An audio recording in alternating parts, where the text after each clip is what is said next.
Mano, hoje o buraco é mais embaixo. A gente não vai só falar de jogo. A gente vai falar de uma história que, pra mim, é uma das mais perturbadoras e importantes de toda a lore de FNAF. A gente vai desmembrar Five Nights at Freddy's Into the Pit, a primeira e talvez a mais infame de todas as histórias da série Fazbear Frights. Essa história não é só sobre um coelho amarelo, é sobre a viagem no tempo dentro de FNAF. É sobre um trauma que se repete, é sobre um ARG bizarro. E é sobre uma figura que, mesmo sendo secundária, carrega o peso de tudo que deu errado nessa franquia. A gente vai sair daqui hoje sabendo quem é esse tal de Oswald, por que o Spring Bonnie dele é tão diferente e o que essa história explica sobre o próprio William Afton. Pra quem tá boiando, Fazbear Frights é uma série de livros do Scott Cawthon, tipo contos de terror, e Into the Pit é o pontapé inicial. Convenhamos, o mistério de FNAF combina perfeitamente com a vibe macabra de coisa antiga e mal resolvida. A história começa com o nosso protagonista, Oswald, um moleque normal, mas entediado. Ele se muda para uma cidade nova, onde a única coisa que presta é a biblioteca. O verão dele é uma chatice total, e é claro, o ponto focal dessa chatice é onde? A Freddy Fazbear Pizza. Não a do jogo, mas uma versão mais antiga, decrépita, que foi transformada numa pizzaria genérica chamada Jeff's Pizza, mas que ainda tem a marca, o cheiro e os restos da Freddy's. Oswald, no tédio máximo, acaba no fundo do lugar, numa sala de bolinhas. E é aqui que a coisa fica bizarra, mano. Ele se enfia no poço de bolinhas e é transportado no tempo. Quando ele sai, ele tá na Freddy Fazbear Pizza original, no ano de 1985. Ele não entende o que rolou, só vê a pizzaria funcionando, animatronics novos, mas o que realmente choca é a figura que surge no palco, o Spring Bonnie. E esse não é o Springtrap que a gente conhece que tá caindo aos pedaços, é o Spring Bonnie, mas com algo muito errado. No livro, ele é descrito como amarelado, empoeirado, com as pupilas pretas e olhos brancos. E o pior, ele tem dentes humanos, pontiagudos e cruéis.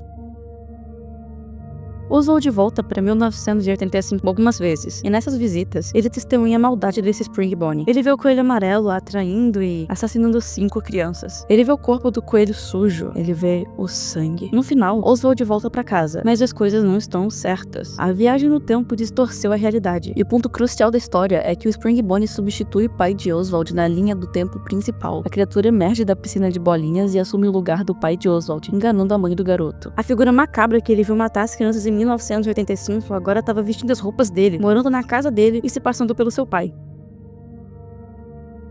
Certo, respira fundo, porque agora a gente vai pro lado informativo e teórico. Qual é o lance do poço de bolinhas? O poço não é só um portal aleatório, cara. Ele é um condutor de agonia. O conceito que o Scott usou para explicar o recheio macabro de FNAF. Oswald, ao entrar no poço que tava naquele lugar abandonado, entra em contato com a agonia e a memória daquele lugar. O poço leva pra 1985, o ano em que o pior trauma aconteceu, o assassinato das crianças. E isso prova que a agonia consegue manipular o tempo e o espaço, o que é bizarro.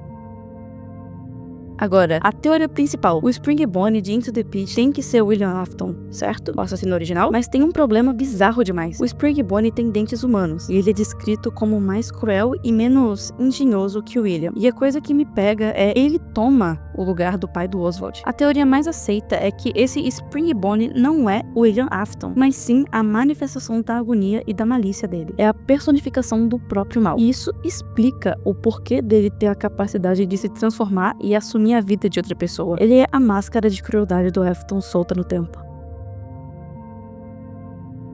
Into the Pit é a base de toda a lore de Fazbear Frights. Ele valida conceitos cruciais, cara, como a agonia, que é o trauma e a dor que criam fantasmas físicos ou entidades que manipulam a realidade, e se a agonia pode fazer um animatronic virar uma cópia do pai de alguém, imagina o que ela pode fazer com a cabeça de uma pessoa. Isso abre a porta para toda a bizarrice que a gente vê em Security Breach e além. O universo FNAF tá quebrado pelo trauma. Resumindo, Into the Pit não é só uma história legal, é meio que um manual de instruções de como o terror metafísico funciona no universo de FNAF. Mano, olha que viagem. A gente saiu do tédio de um garoto no verão, mergulhamos num poço de bolinhas que é a máquina do tempo movida à agonia e voltamos com a conclusão de que o mal, no caso o Spring Bonnie, é uma entidade que pode se disfarçar e viver entre a gente. Into the Pit não é só uma história macabra, é uma lore contando pra gente. O pior terror é o que se esconde à vista de todos. É o coelho amarelo com dentes humanos sorrindo pra sua família na mesa de jantar. Enfim, o vídeo vai ficando por aqui. Eu espero que vocês tenham gostado. Se gostaram, deixa o like e se inscreva no canal. É isso. E eu Fui.